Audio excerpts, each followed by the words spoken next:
So again rich dad poor dad से ही मैं आपको एक दो चीज़ें बता रहा हूँ। जैसे पूरे दुनिया के सभी लोग इसी 4 क्वाड्रेंट में काम करते हैं।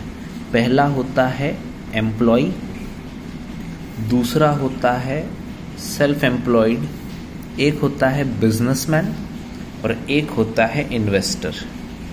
अब एम्प्लॉय का मतलब क्या होता है? जैसे फॉर एग्जांपल मैं एक टीचर हूँ, टीचर का एग्जांपल लेता हूँ। लेट्स टेक एन एग्जांपल, मैं जाके स्कूल में जॉब करता हूँ, राइट? और मुझे लेट्स टेक एन एग्जांपल, मतलब मैं मेरा नहीं एग्जांपल लेता हूँ, किसी और का एग्जांपल लेता हूँ कि कोई व्यक्ति है जिसको स्कूल में जाके उसको 50,000 रुपये सैलरी मिल रही है, लेकिन उसको सुबह 8 बजे से 4 बजे तक जाना पड़ता है, 8 घंटे की शिफ्ट करनी पड़ती है, राइट? तो ये हो गया आपका employ. And most of the जो पीपल आते हैं, 90% ऑफ दुनिया में जो लोग आते हैं इसी कैटेगरी में आते हैं कि वो एम्प्लॉय की कैटेगरी में आते हैं। दूसरा अब आएगा आपका सेल्फ एम्प्लॉयड। अब सेल्फ एम्प्लॉयड में लेट्स टेक एन एग्जांपल, आपने स्कूल की जॉब छोड़ दी पर आपने खुद की एक कोचिंग डाल दी जिसमें आप 3 या 4 घंटे काम कर रहे हो। लेट्स टेक एन एग्जांपल, शाम को आप 5 बजे क्लास खोलते हो एंड रात के 9 बजे तक आप पढ़ाते हो एंड आपको सैलरी उतनी ही आ रही है। सैलरी मतलब आपका जो सेल्फ एम्प्लॉयमेंट से जो पैसा आ रहा है, बच्चों की फीस आ रही है, उससे आपको मिल रहा है 50,000, ठीक है? तो ऑलमोस्ट सेम है, या हो सकता है कि थोड़ा ज़्यादा आ जाए, ऑलमोस्ट 80,000 वगैरह आप कमा सकते हैं। अब मैक्सिमम लोग इधर इसमें या थोड़े बहुत इसमें आ जाएंगे, बट ये क्लास कुछ अलग होता है।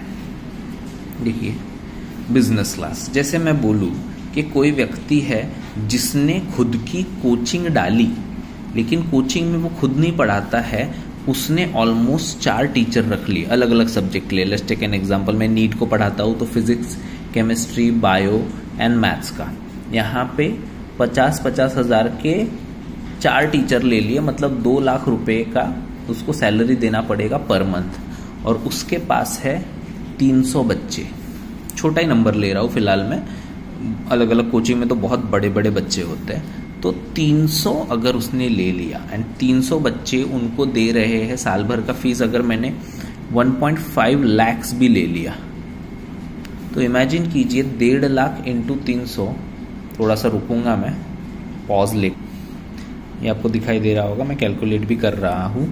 1 2 3 4 5 6 45। सर ये जो है ना, इसका हो जाएगा 4.5 करोड़। अब 4.5 करोड़ में अगर इसने खुद का मतलब कोचिंग का, जैसे इसके जो टीचर्स है 50,000, 2 लाख रुपए पर मंथ टीचर को ही जाएगा। रूम का जो रेंट है, जैसे फॉर एग्जांपल 50,000 रूम का रेंट है, तो 12 महीनों के लिए हो जाएगा 6 लाख। टीचर्स का 2 लाख अगर मैं हिसाब कर भी लूँ तो 2 इंटू 24 लाख उनका हो जाएगा, ठीक है? मिसलिनियस खर्चा आप और 5 लाख पकड़ लो, 10 लाख पकड़ लो भाई लोग, ठीक है? 10, ये ऑलमोस्ट 40 लाख हो गया। मोटा मोटा और 50 लाख ले लो, नोट्स वोट्स सब पकड़ के, प्रमोशन वगैरह पकड़ के। सर यहाँ पे 50 लाख हो गया, लेकिन आपकी जो ओरिजिनल कमाई थी वो थी 4 करोड़ 50 लाख। मोटा मोटा 1-1.5 करोड़ और जाने दो। इसमें से मैं बोल रहा हूँ कि मैं बोल रहा हूँ मोटा मोटा इसमें से आप ऑलमोस्ट 2 करोड़ जाने दो, स्टिल यू हैव 2.5 करोड़। अब जैसे आपके पास ये पैसा आया ना, आप उस बिजनेस के मालिक हो, आपको फाइनल डेस्टिनेशन पे आना है, और वो फाइनल डेस्टिनेशन है आपकी इन्वेस्टिंग। आप किसी भी चीज़ में इसको इन्वेस्ट कर दो, जैसे कि रियल एस्टेट या जैसे कि स्टॉक या व्हाटएवर, जो भी आपको लगता है कि यार इसमें मेरे को बरकत मिलेगी, ठीक है? आप मल्टीप्लाई भी कर सकते हैं, आप एक कोचिंग की जगह 2 कोचिंग या स्कूल में भी घुस सकते हैं। बट ये जो क्वाड्रेंट है इसको आपको समझना पड़ेगा, ठीक है? सो अल्टीमेटली मैक्सिमम लोग यहाँ फंसते हैं, लेकिन आपको आना है इस क्वाड्रेंट में, बिजनेस। पर business is not the final destination. आपने जो बिजनेस से पैसा कमाया उसको आपको इन्वेस्ट करना है, वॉरेन बफेट की तरह इन्वेस्टिंग स्टार्ट करनी पड़ेगी। That's the game.